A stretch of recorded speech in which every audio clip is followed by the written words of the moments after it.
할렐루야. 할렐루야를 에헤야 디야 이렇게 해야 될 것 같습니다. 귀한 찬양 감사를 드립니다.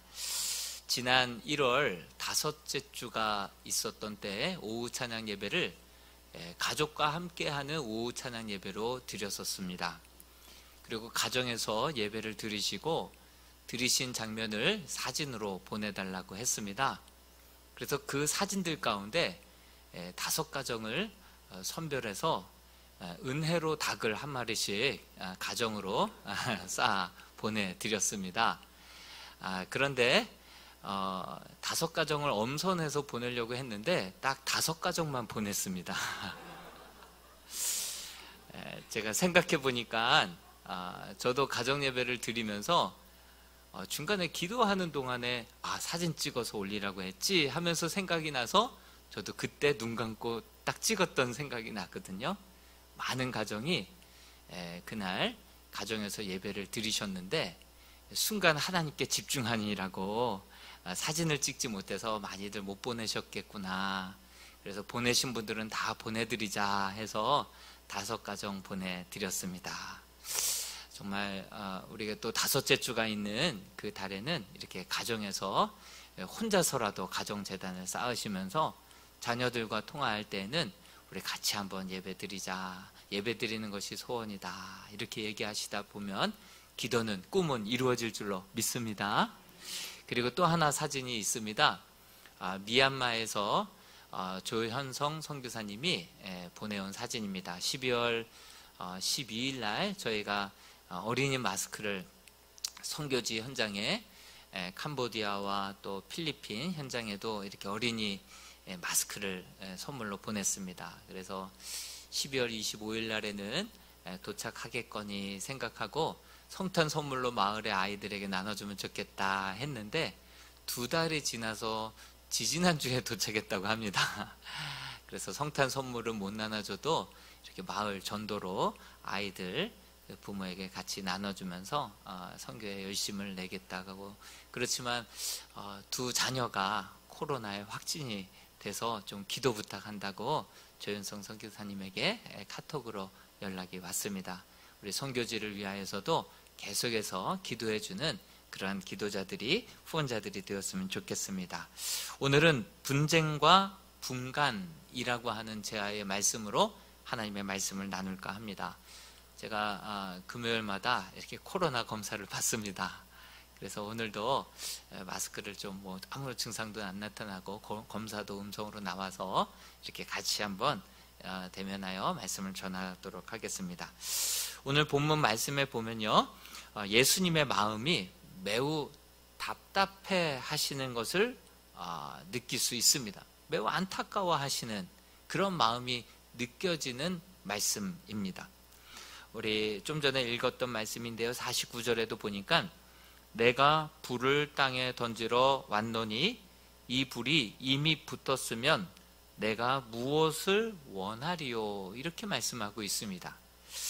세번역 성경으로 보니까 불이 이미 붙었으면 내가 바랄 것이 무엇이 더 있겠느냐 이렇게 우리 주님께서 안타까워 하시는 마음으로 말씀하시는 것이 느껴집니다. 이 말씀은 무엇입니까? 너희에게 불이 붙지 않았기 때문에 예수님께서 이렇게 안타까워 하시고 계시는 거 아니겠습니까? 또 50절의 말씀에도 보니까 이렇게 말씀하고 있습니다. 나는 받을 세례가 있으니 그것이 이루어지기까지 나의 답답함이 어떠하겠느냐 말씀하고 있습니다. 아니, 누가복음 12장이면 예수님이 공생에 시작하기 전에 세례 요한에게 이미 세례를 받지 않았습니까? 근데 내가 받을 세례가 무엇입니까? 바로 세례가 물에 수장당하는 것이라고 말씀드리지 않았습니까? 옛 죄된 나의 자아는 물에 수장시키고 다시금 물 밖으로 나올 때는 우리 주님과 함께 다시금 동행하며 살아가는 것, 이것이 세례라고 말씀드리지 않았습니까? 우리 주님께서 말씀하신 이 영적인 세례는 바로 예수님께서 우리 온 인류의 죄를 짊어지시고 십자가에서 죽으시고 사흘 만에 다시금 살아나실 그 십자가 부활을 이야기하고 있는 것을 우리는 기억해야 할 것입니다. 이것을 이루기까지 나의 답답함이 어떠하겠느냐.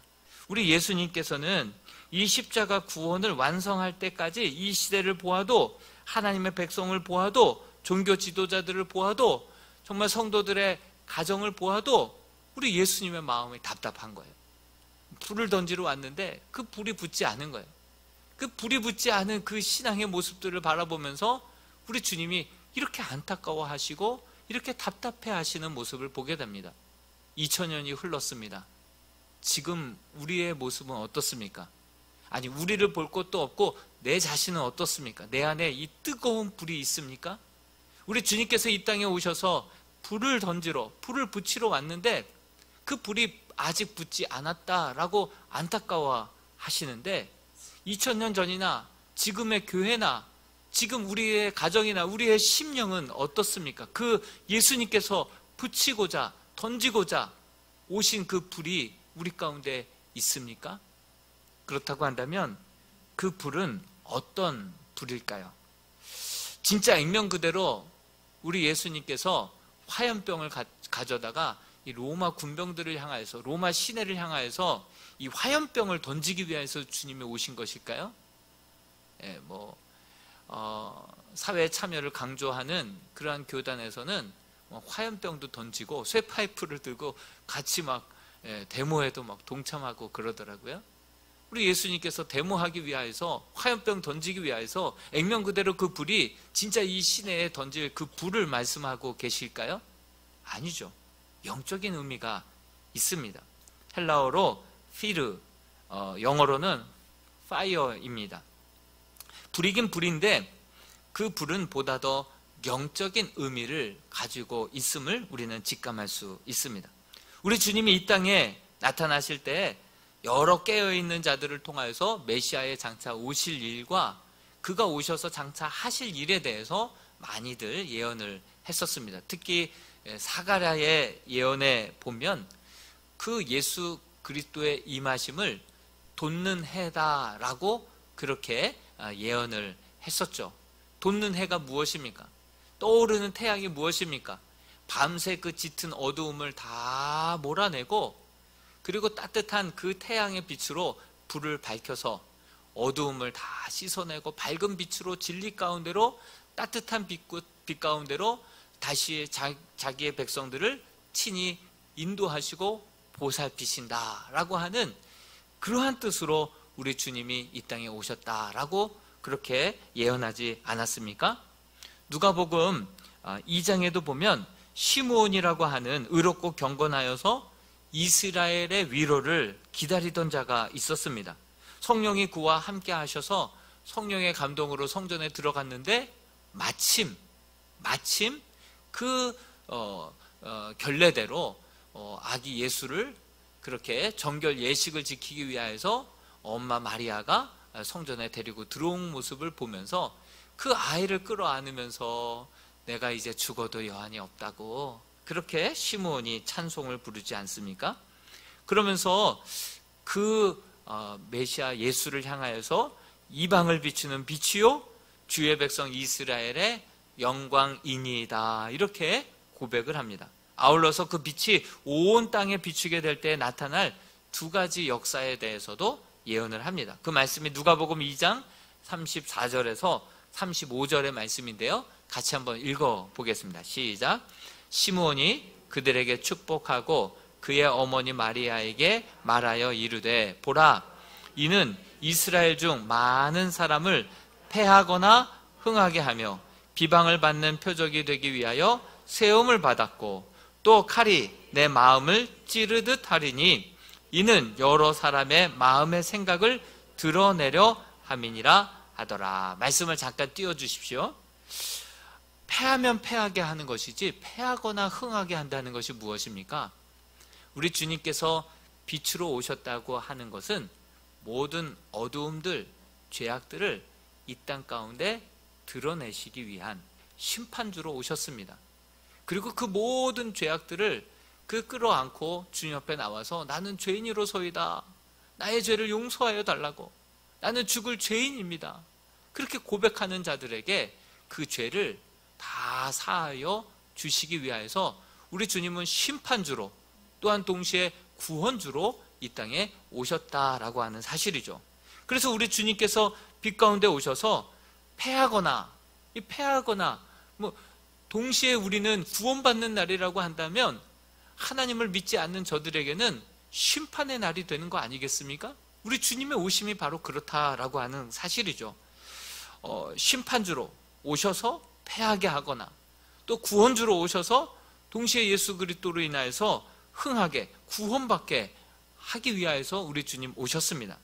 그로 인하여서 패한 자들은 어떻게 하겠습니까? 자기의 모든 죄악들이 그냥 다 들추어 나기만 하는 그러한 사람들은 그 예수를 향하여서 비방하는 표적, 비방하게 될 것이고 오히려 돌을 들어서 씩씩대면서 저자를 십자가에 못 박아라 이렇게 외칠 것입니다. 또 35절에 보니까 또 칼이 내 마음을 찌르듯 하리니 이는 여러 사람의 마음의 생각을 드러내려 함이니라. 우리 주님께서 구원하기 위하여서 오셨지만 그 칼로서 검으로서 그 안에 숨겨져 있는 죄악들을 다 적나라하게 도려내기 위하여서 다 드러내기 위하여서 우리 주님 이 땅에 오셨다라고 하는 사실이죠. 그러니 그 죄가 다 드러나는 사람들은 오히려 예수를 향하여서 돌을 들어서 할 수만 있으면 기회만 가능하면 예수를 십자가에 못 박으려고 했던 이유가 바로 여기에 있습니다. 시므온도 그렇고 사가랴도 그렇고 예수 그리스도를 구원의 빛으로 또 구원의 검으로 이 땅에 오셔서 정말 죄인들을 심판하시고 의인들을 지켜내시기 위하여서 구원하시기 위하여서 예수님 오셨다라고 하는 사실을 예언하고 있습니다. 불로서 이 세상에 불을 던지기 위하여서 오셨다라고 하는 말도 마찬가지입니다. 우리 주님께서 불을 이 세상에 던지기 위하여서 오셨다라고 하는 것은 그 불은 정말 죄인들에게는 심판의 불이 될 것이고 또한 우리 믿는 자들에게는 다시 한번 주를 향한 열정으로 우리를 불태워서 정말 진리를 따라서 하나님의 뜻을 따라서 바르게 살아갈 수 있도록 바르게 순종하며 따르며 살아갈 수 있도록 우리의 식은 열정을 뜨겁게 만들어주기 위하여서 우리 주님은 오신 것입니다. 그 불은 믿지 않는 자들에게는 심판이 될 것이고 우리 믿는 자들에게는 성령의 불이 될 줄로 믿습니다. 그렇게 예수님이 오셨습니다. 그래서 모든 죄악들을 허물고 그리고 우리를 다시 한번 새롭게 빚으시기 위하여서 이 땅에 구원자로 심판주로 오셨다라고 하는 사실이죠. 양 그레이스 오프라고 하는 사람은 좋은 책이란 이런 책이다라고 정의를 내렸습니다. 우리에게 무엇을 주기보다 우리가 확신하는 것을 앗아가는 책이 바로 좋은 책이다. 우리가 보통 이렇게 생각하고 있었는데 우리의 그 모든 생각을 밭갈이 하듯이 다 앗아가서 새롭게 우리를 그렇게 세팅해주는 그런 책이 참 좋은 책이다라고 이야기를 하고 있습니다. 마찬가지입니다. 우리 주님께서는 이 땅에 오셔서 죄인된 우리를 허물고 예수와 함께 우리를 새롭게 세워가시기 위해서 오신 분이 우리 주님인 줄로 믿습니다.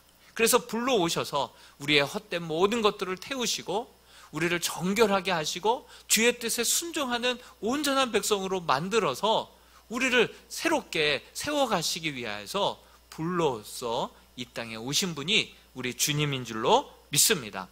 우리 마태복음 5장의 말씀을 읽다가 보면은 우리는 보통 복하면 어떤 것이라고 생각을 합니까?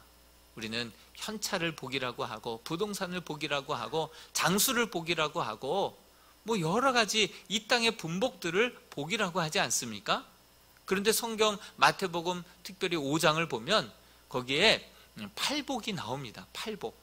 그런데 우리 주님께서는 이 팔복을 얘기하시면서 우리의 복에 대한 모든 개념을 완전히 밭갈이를 해버리시는 모습을 보게 됩니다.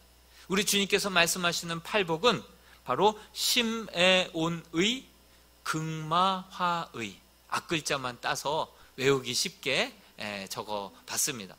우리 주님께서 말씀하시는 복은 심령이 가난한 자가 복되다 말씀하시는 거예요. 애통하는 자가 복되기 때문에 주님의 애통을 받게 될 것이다 말씀하고 있습니다. 온유한 자가 오히려 복되어서 땅을 차지하는 놀라운 은혜와 복을 누리게 될 것이다. 의에 줄이고 목마른 자가 복되며 긍휼히 여기는 자가 복되다. 마음이 청결한 자가 복되어서 그가 하나님의 모습을 보게 될 것이다. 또 화평하게 하는 자가 복되다. 마지막으로 의를 위하여서 핍박을 받을 수 있는 믿음이 있는 자, 그런 자가 진짜 복된 자다라고 진짜 복에 대한 개념을 완전히 바꿔리를 해 주셨습니다. 뿐만 아니라 이 말씀에 보면 정말 복이 소유와 쟁취와 성취에 있는 것이 아니라 바로 하나님과의 관계에 있구나. 존재 자체에 그 자체가 복된 사람이 살아갈 때 그 삶이 복되겠구나 라는 것을 우리에게 가르쳐 주었죠. 뿐만 아니라 여러분 집에 가셔서 마태복음 5장을 한번 쭉 읽어보시기 바랍니다. 너희는 이러하다 들었으나 그러나 정말 하나님께서 우리에게 주시는 그 말씀의 진짜 뜻은 바로 이거다 하면서 계속해서 밭갈이가 진행되는 것을 보게 됩니다. 그 말씀이 21절에서도 27절에서도 33절에서도 38절에서도 43절에서도 너희가 이렇게 듣고 이렇게 알고 있으나 그거는 잘못됐다.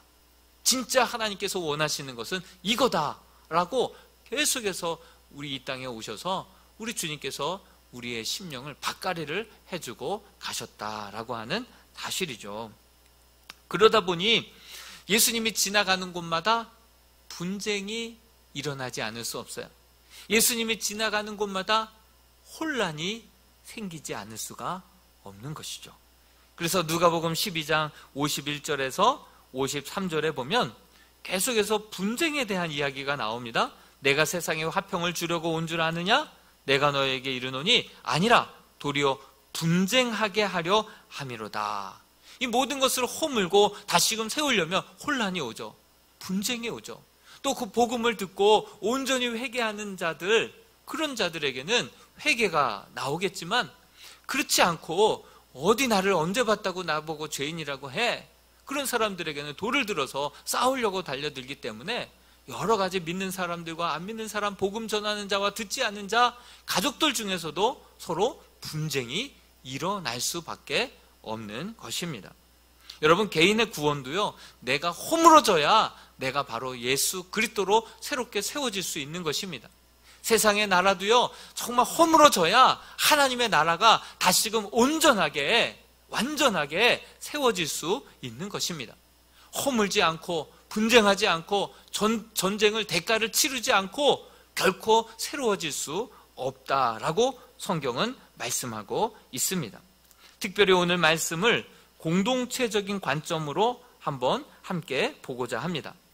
스코펙이라고 하는 크리스천이자 정신과 의사이신 분이 있어요. 그분이 아주 베스트셀러들을 많이 썼습니다. 아직도 가야 할 길, 그리고 거짓의 사람들, 거짓의 사람들이라고 하는 책도 두껍지만 한번 읽으면 그냥 자연스럽게 끝까지 읽어지게 되는 그러한 좋은 책들을 많이 쓰셨습니다.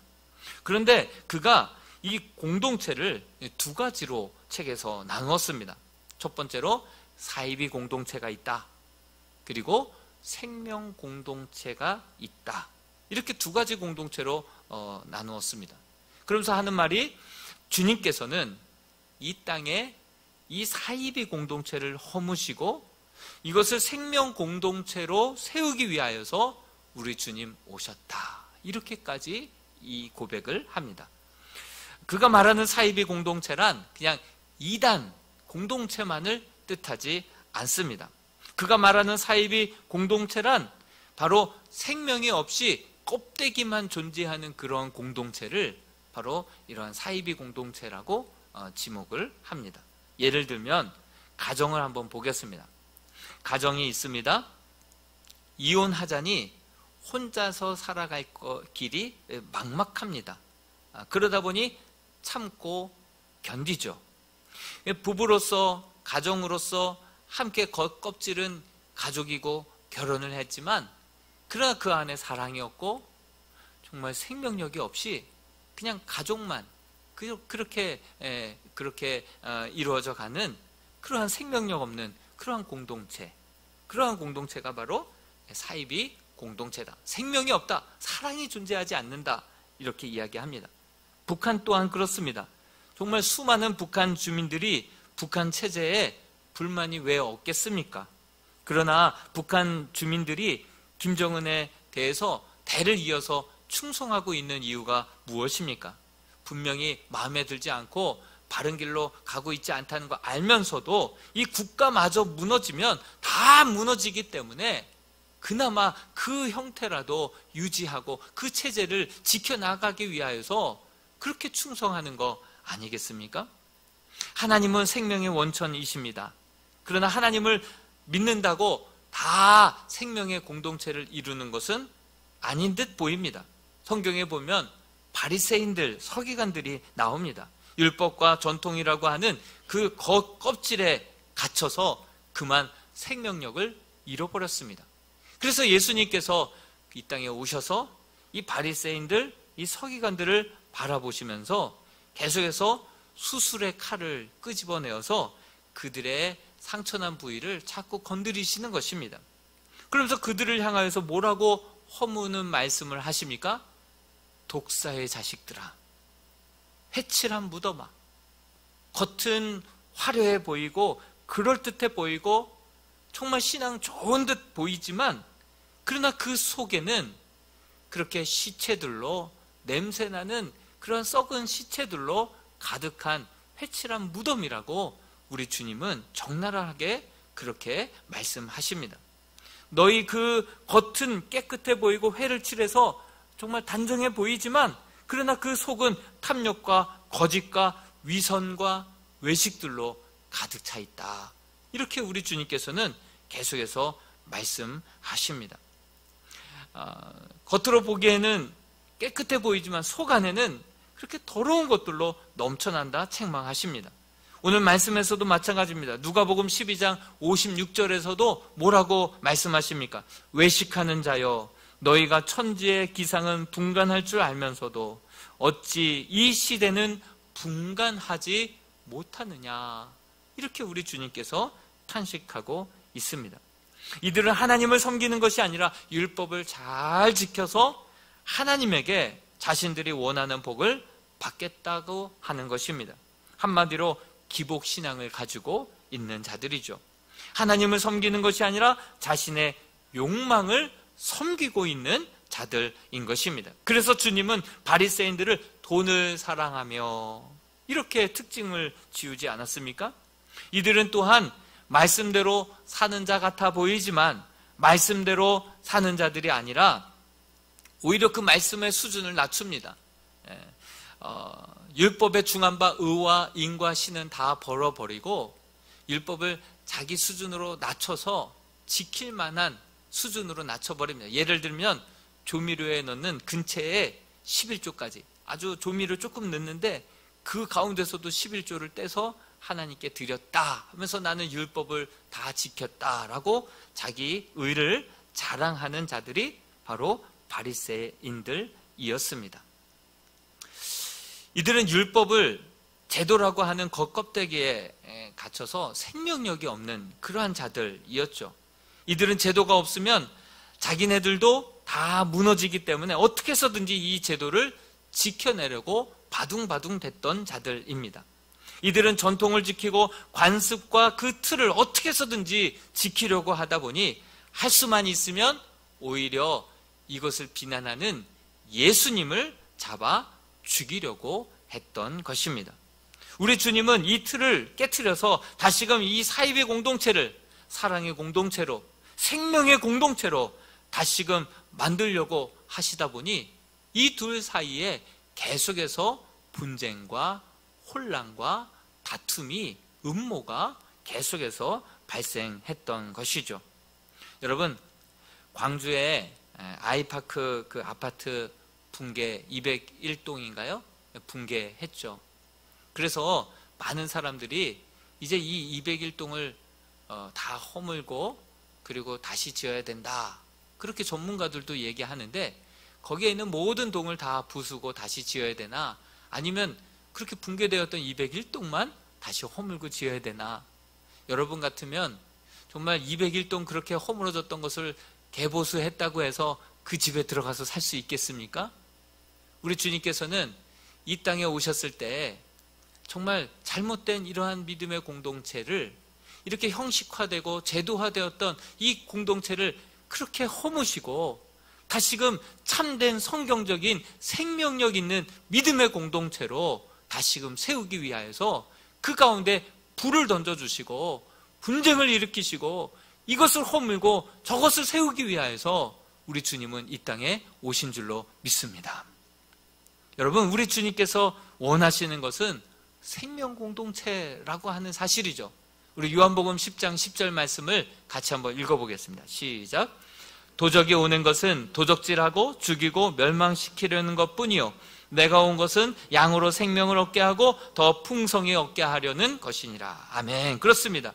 우리 주님은 이 사이비 공동체를 허무시고 진정한 이 생명 공동체로 다시금 세우시기 위하여서 이 땅 가운데 불을 던지기 위하여서 오셨다라고 성경은 말씀하십니다.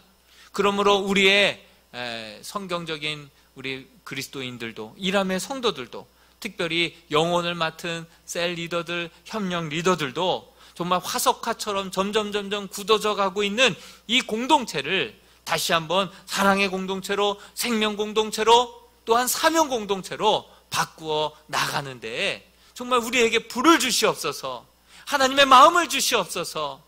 그 마음으로 우리의 이 무너져가는 이 공동체, 화석화처럼 굳어져가는 이 공동체를 다시금 정말 세울 수 있게 해 주옵소서. 이렇게 기도하며 나아가야 될 줄로 믿습니다. 우리 주님께서는 기상은 분간하면서 왜 이 시대는 분간하지 못하느냐 이렇게 말씀하셨습니다. 지난주 수요일날 이평강 목사님이라고 이제 다음 주에 있을 셀 개강을 앞두고 우리 셀 리더십, 우리 리더들을 위한 세미나가 있었습니다. 근데 그분이 오셔서 이 공동체에 대한 이야기를 해주고 가셨거든요. 이 공동체의 신앙이 없는 교회, 이 공동체의 이 생명력을 잃은 교회는 어떠한 교회인지를 진단해주고 가셨습니다. 그분이 이런 얘기를 하셨습니다.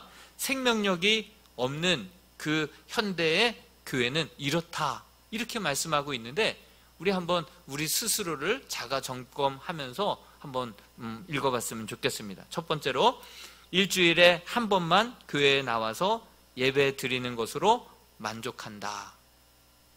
대부분이 여기 포함되지 않습니까? 둘째, 기복신앙이다. 율법주의자들도 율법을 잘 지켜서 자신이 원하는 복을 받으려고 하고 복받지 못한 자들은 율법을 잘 지키지 못해서라고 막 정죄하죠. 계명을 열심히 잘 지키는 것도 다 우리 가정 잘 되라고, 우리 자녀 잘 되라고, 우리 사업장 축복받게 하기 위한 거 아니겠습니까? 먼저 그의 나라와 의를 구하는 일은 간데 없고 정말 기복적인, 나 중심적인 그러한 신앙으로 바뀌어져 있다. 현대교회의 특징이다 말씀하고 있습니다. 또한 2080의 파레토의 원리와도 같다라고 말하고 있습니다. 파레토의 법칙은 개미를 봤더니 20%의 개미만 일을 하고 그 20%의 개미가 80%를 먹여 살리더라는 것이죠. 교회도 마찬가지라는 거예요. 20%의 성도들만 봉사하고 교사하고 섬기고 헌신하고 새벽 예배 나오고 헌금하고, 그리고 나머지 80%의 성도들은 그냥 썬데이 크리스찬으로 아무런 소속도 봉사도 그런 거 없이 그저 왔다가만 가는, 그래서 20-80 법칙이 교회에도 적용되는 교회가 바로 오늘날 화석화되어 가고 있고 생명력을 잃어버린 그러한 교회의 모습이다, 이렇게 진단했습니다. 또한 목회자 중심적인 교회다. 이런 교회는 예배 일변도의 교회다. 예배 한 번만 드리기 때문에 목회자의 설교, 한 번의 예배에 충전기들을 다 죄다 가지고 와서 이 충전기에다가 막 꽂아서, 목사님의 설교 말씀에 충전기를 꽂아서 이거 가지고 내가 한 주간 살아갈 수 있어. 거기에다가만 충전기를 다 꽂는 거예요. 근데 와서 졸다가 가거나 은혜가 안 되면 목사님, 내가 이 한 주간 말씀 가지고 사는데 목사님 기도 안 하시고 준비 안 하시면 어떡합니까? 목사님 내가 바라보면서 이 한 주간 오늘 드리는 예배 가지고 한 주간을 살아가는데 그 충전기 들고 와서 그걸로 충전하는데 부족하니까 그런 지금 현상들이 오늘날 정말 목회자 중심적인 교회, 예배 일변도의 교회가 바로 오늘날 생명 영역을 잃어버린 화석화되어 가고 있는 교회들의 전형적인 특징이다 말씀하고 있습니다. 종교 소비자가 되었다라고도 얘기합니다. 다섯 번째, 교회가 가면 무도회장이 된다 이렇게 얘기하고 있습니다. 생명력을 잃은 교회는요, 자신의 마음과 자신의 연약함, 자신의 상처와 자신의 아픔과 자신의 그 정말 절망을, 그 두려움들을 어디 가서 얘기할 데가 없는 거예요. 공동체가 없으니, 공동체가 죽었으니 함께 울어주고 함께 네 문제가 내 문제고 내 문제가 너의 기쁨인 양 그렇게 아파하며 기도해주는 그런 공동체가 없다 보니 어디 가서 말을 못하는 거예요. 내 아픈 손가락, 내 상처, 내 고통, 내 한숨, 내 눈물, 내 두려움 어디 가서 표현할 길이 없는 거예요. 그러다가 일주일에 한 번 만난 사람들에게 어떻게 자기의 민낯을 보여줄 수가 있겠습니까? 그거 보여주면 사람들에게 무시당할까봐, 업신여김을 당할까봐, 그래서 사람들이 다 가면을 쓰고 나온다는 사실이죠. 막 웃으면서 괜찮습니다, 잘 지냅니다. 진짜 잘 지내냐고, 잘 지냅니다. 그런데 웃는 게 아닌 게 우리들의 현 상황이다라고 하는 사실이죠. 여러분, 우리 고린도전서 12장 26절 말씀을 같이 한번 읽어볼까요? 시작. 만일 한 지체가 고통을 받으면 모든 지체가 함께 고통을 받고, 한 지체가 영광을 얻으면 모든 지체가 함께 즐거워하느니라. 여러분, 우리의 손가락 끝에 가시 하나만 밝혀도요, 밤에 잠을 못 자죠. 온몸이 고생하죠. 다 끌어안죠. 마찬가지입니다. 우리는 지체입니다. 우리 모든 성도들은 주님의 몸의 한 일부입니다. 한 성도가 아파서 신음하고 고통 중에 있으면 우리 모두의 기도 제목이 되어야 되고 우리 모두의 아픔이 되어야 할 것입니다. 그런데 네 아픔 신경 쓰지 않는 거예요. 관심 없는 거예요. 누가 쓰러져 가도 별로 나랑 상관없는 것이죠. 남의 그냥 문제인 양, 그것은 한 지체가 될 수 없다라고 성경은 말씀하고 있습니다. 우리의 감정, 우리의 연약함, 우리의 아픈 상처들을 나눌 수 있는 그러한 소그룹, 그러한 셀, 그런 모임이 있는 교회가 되어야 할 것입니다. 여러분, 우리 안에 이런 은혜가 넘치지 않는데 어떻게 이것이 지역사회로 흘러갈 수 있겠습니까? 여섯 번째, 지역사회의 역량을 상실했다. 여러분, 우리 안에 담장 너머로 정말 은혜가 충만하게 넘치지 않는데 어떻게 담장을 넘어서 그 사회에 영향력을 끼칠 수 있는 교회가 되겠습니까?